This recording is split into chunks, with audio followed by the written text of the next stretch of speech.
এবং NBR reform হওয়া উচিত, এখানে আমাদের পুরোপুরি সমর্থন আছে।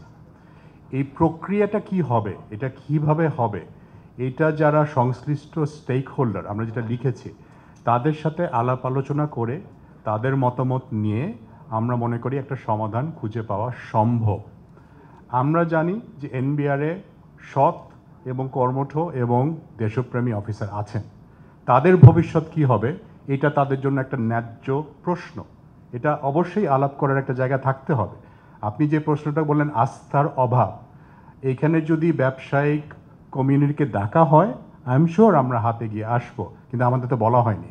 উল্টো কি দেখছেন, আমরা যারা এফেক্টেড, যে কথাটা বাবু ভাই বললেন যে আমরা যদি আজকে প্রত্যেক দিন বাংলাদেশের প্রত্যেকটা অর্থনৈতিক কর্মকাণ্ড শুধুমাত্র রপ্তানি নয়, আমদানি ব্যাহত, সরবরাহ ব্যাহত, আজকে ওষুধ শিল্প এখানে আছে, ডোমেস্টিক কনজামশন আছেন, ঠিক যখন আমরা একটু আশার মুখের দিকে তাকাচ্ছিলাম, সারা পৃথিবীতে কি হচ্ছে আমাদের থেকে ভালো আপনারা জানেন।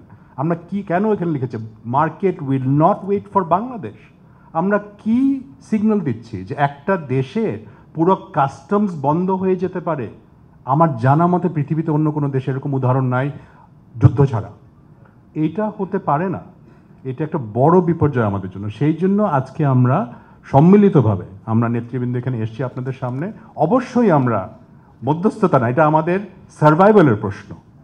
আমরা চাই কোনো সমস্যা যে টেবিলে বসে সমাধান করা যায় না এটা আমরা বিশ্বাস করি না।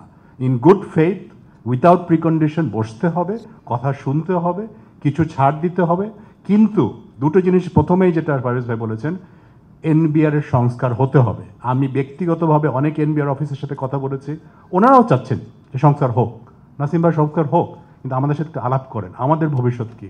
আমি একটা উদাহরণ দিয়ে শেষ করব। আমি একজন ইয়াং ফার্স্ট সেক্রেটারির সাথে কথা বলেছি একটা অফিসে দাঁড়িয়ে। উনি বলছেন যে আমি যখন সকালবেলায় অফিসে যাচ্ছি আমার মা জিজ্ঞেস করছে তুমি কোথায় যাচ্ছ, তোমার অফিস তো বিলুপ্ত হয়ে গেছে। তো আমি তো বিসিএস পরীক্ষা দিয়ে চাকরিতে ঢুকেছি। একটু আগে যেটা বলা হয়, কারো নামে যদি কোনো নির্দিষ্ট অ্যালিগেশন প্রমাণিত হয় সে করাপ, তার বিরুদ্ধে আপনি অ্যাডমিনিস্ট্রেটিভ অ্যাকশন নেন আইন অনুযায়ী, কিন্তু সবাই তো খারাপ না। তো তাদেরকে তাদের ভবিষ্যৎ তো বুঝিয়ে দিতে হবে। তো এটার উপায়টা কি? গতকাল আমরা অর্থ উপদেষ্টার সাথে কথা বলেছি, আমাদের এখানে আইসিসির সভাপতি উনি নিজে কথা বলেছেন টেলিফোনে, আমরা কথা বলছি, আমরা ওনাদের সাথে কথা বলছি, এনাদের সাথে, কিন্তু আলটিমেটলি বিজনেস এনভায়রনমেন্ট ঠিক করার দায়িত্ব কি আমাদের না সরকারের এবং সরকারি কর্মচারী? এই প্রশ্নের উত্তর আপনারা একটু প্লিজ দেবেন।